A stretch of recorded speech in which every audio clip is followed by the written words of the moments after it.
Good afternoon, everyone, and welcome back to the Hurricane HQ. And in this video, I'll be doing an update on this upcoming Midwest winter storm and how this could impact a lot of areas from Texas, potentially all the way up to the northeastern United States.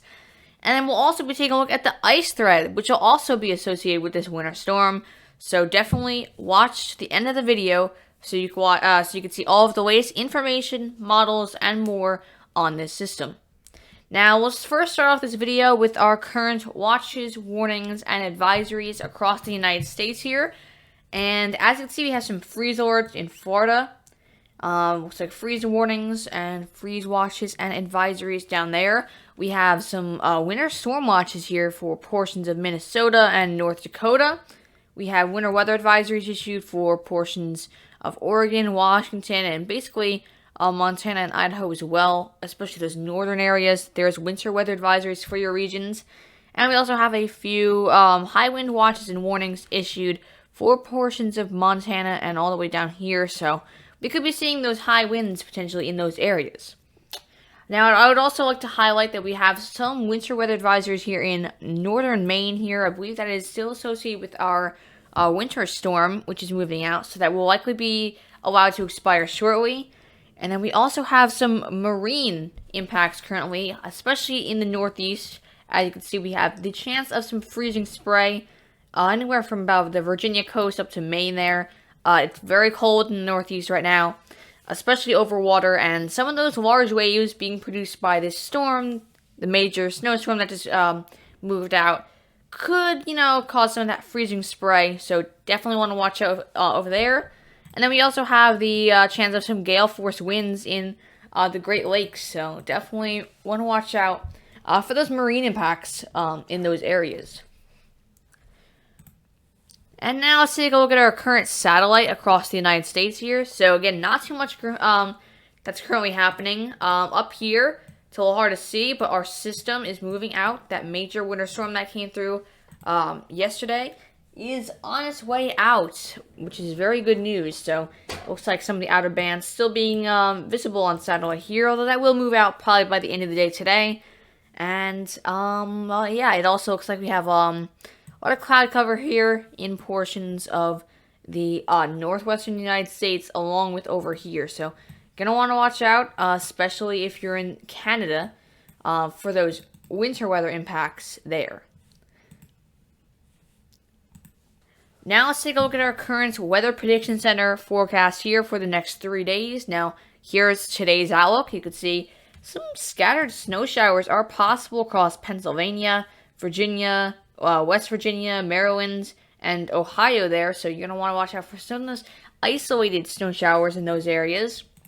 We also have the chance of actually some heavy snow and or freezing rain in the northwest. You can see we have Oregon, Washington, Idaho, Montana. You're all in that area where you could be seeing mixed precipitation, snowfall, or some rainfall. Mainly the coastal areas are going to be seeing rainfall and mixed precipitation, while more inland you're going to have those higher snow chances, along with that potential for some freezing rain in some of those isolated areas. And then I'd also like to mention that we have an area of some scattered showers and thunderstorms here in the most of Texas actually is included in that. So definitely want to watch out for that, although nothing too significant is expected there. Now if we take a look at tomorrow's outlook, you can see those scattered rain and thunderstorms there in Texas today will actually become more significant potentially as we go into tomorrow, and I will actually show later in this video there is a risk for some severe thunderstorms, especially in southern Texas down here. So I will be going over that later in the video, actually towards the end. But yeah, we have that severe weather potential, along with the potential for some flash flooding. A slight risk for flash flooding is in effect for Houston and areas to the west of Houston there in that red shaded area. So that's where you got to watch out for that flash flooding. And I'd also say the surrounding areas around there should also be on the lookout because there is a marginal risk for those areas. And then as we move to the north, you can see we have a huge area where we can be seeing mixed precipitation and maybe some freezing rain and sleet possible in those areas there. And then again, in the northwestern United States, we have that potential for some mixed precipitation, maybe some rain very close to the coast. And then we also have that chance for that snowfall, I'd say anywhere from Seattle eastward there. So that's where you have the chance for that snowfall, potentially heavy in some of those isolated areas. I'd also like to mention that we have the risk of critical fire weather here in Nebraska, so you're going to want to watch out for that as critical fire weather conditions there. Now let's move into the next graphic here. You can see our setup that I'm going to be going into in this video, mainly, is appearing here on day 3. So it looks like Tuesday is a day to watch out for those weather conditions, especially, I'd say, anywhere from Oklahoma, Texas, all the way up to Illinois area up there, maybe even Ohio. You have the potential to see some of that freezing rain and what looks to be even some of that mixed precipitation as well. So definitely you want to be on the lookout, especially if you're in this ice risk area here, because yeah, ice storms are not something you're going to want to see, especially freezing rain. So if you're in that freezing rain area, definitely monitor the forecast closely, as this could be something to watch pretty carefully, and I'll actually go into that later in this video. And then you can see to the north of that, I think we actually do have a little bit of snow potential up here, and again, I will go into that later. But there is snow potential with this event as well, even after the day 3 threshold here. And I also think this is actually going to be a lot longer. Now, there is a lot of uncertainty in what's exactly going to happen after this first round of snowfall and freezing rain does go through, although it does look like there is going to be something else happening after that I will go over later in the video as well. So now let's take a look at the European model here for what I was talking about. As you can see, right here looks like where we have to be looking out for. You can see that those rain showers fire up here in this area and then become, they actually get a lot heavier, those rain showers, and they develop that freezing rain potential in some of these areas over here. And even the snow potential, we shall see in a second right here, we have that potential for heavier snowfall as well. So you're going to want to be careful with that heavy snow potential as well. And then you can see towards the end of this loop here, there is something developing here in Texas. And that area that's developing in Texas will likely intensify, actually, and bring even more snowfall some places. So hint, hint, we could be seeing snowfall over 2 feet in total after both of these, I'll call them areas of precipitation, move out. Now, this is what the European model is showing for that first round, and you can see pretty good amounts, especially in over here, Illinois, Indiana, over here, up to 12 inches to, I'd say, 12 to 14 inches in some of those areas, maybe isolated 16 in those areas. And we also have at least 8 inches plus in this circled area right here and here. So pretty decent snow totals being shown by the European model. Now, this is what the GFS is showing for that. It's showing a little bit of a stronger setup here. You can see heavier snowfall, most likely, and maybe some more of that icing, or I mean a little bit less of that freezing rain potential, at least in area. Although the GFS is showing a little more clearly that something is going to be forming here near Texas. You can see that other low pressure system right here will intensify a bit, and that will bring even more precipitation up. So you'll see at the end of the video, we could be watching for those even heavier snowfall amounts, maybe over 2 feet in some of those areas. So this is something to watch very closely. And this is what the GFS is showing for that snowfall potential. You could see a little bit more than the European model for the same amount of time. Again, heavier snowfall slightly, maybe a little bit more than 16 inches in some of these areas right here. So isolated 16 plus, I'd say 16 to 20 inches possible from this first round. Then we have that second round, which is going to be coming through, potentially bringing even more snowfall, possibly over the 2-foot range for much of this area here. So again, something to watch very closely.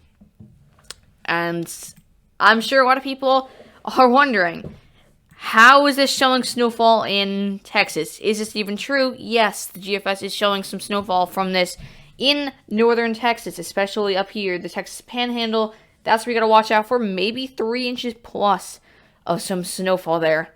Possibly even up to 6 inches. So, imagine that.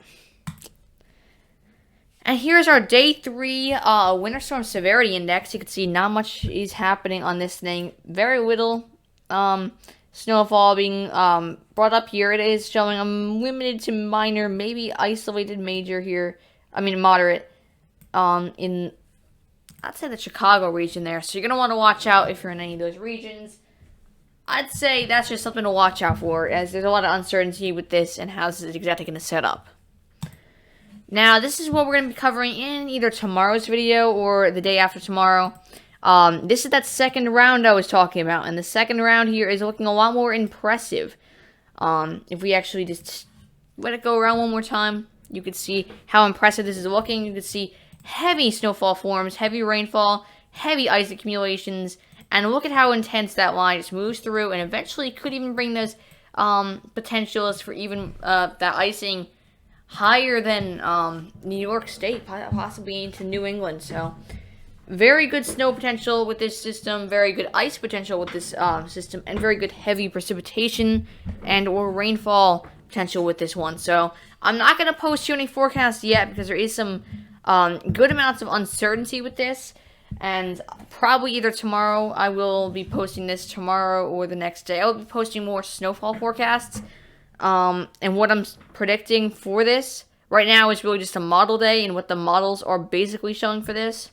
So again, they're not showing too much at the moment, at least for that first round. That second round, can't say the same.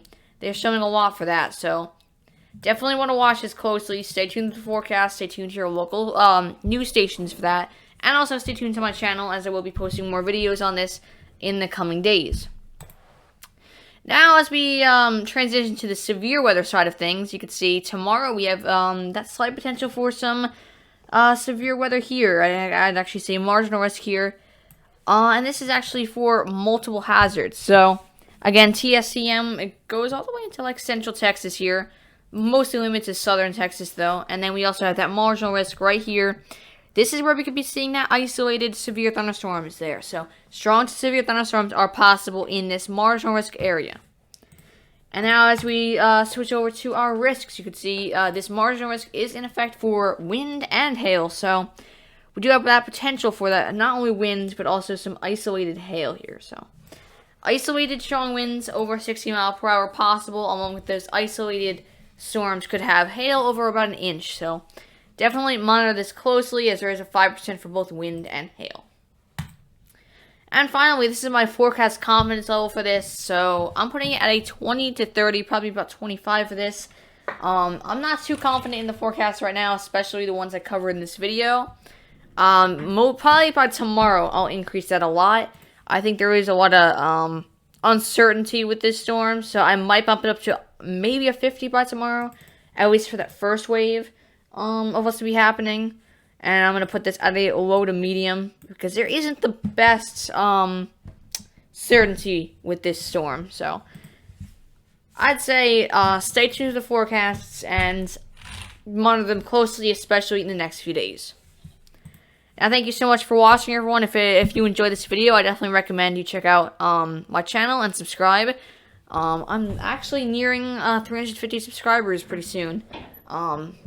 I'm only like 43, I believe, away from my goal of 350. And I also would like to say thank you so much for getting me to 300 subscribers. It means a lot to me and the channel, and it really does keep me willing to these videos. Now, here's my website link if anyone does want to check out my outlets. My website is thehurricanehq.org. My Twitter is @thehurricanehq. And my Instagram is @thehurricanehq as well. And if anyone is wondering, like, where do I post things, even if I don't post on YouTube, I usually will post on Twitter. I usually post daily weather forecasts, important things like that, on my Twitter page. So even if I am busy and am unable to post on my Twitter page, YouTube, Twitter is the best place to get that weather information, at least from me. Now, thank you everyone for watching. I hope you enjoyed this video. If you did, make sure you like, subscribe, and share the video. with your friends and family. And again, thank you so much for watching, and have an incredible day.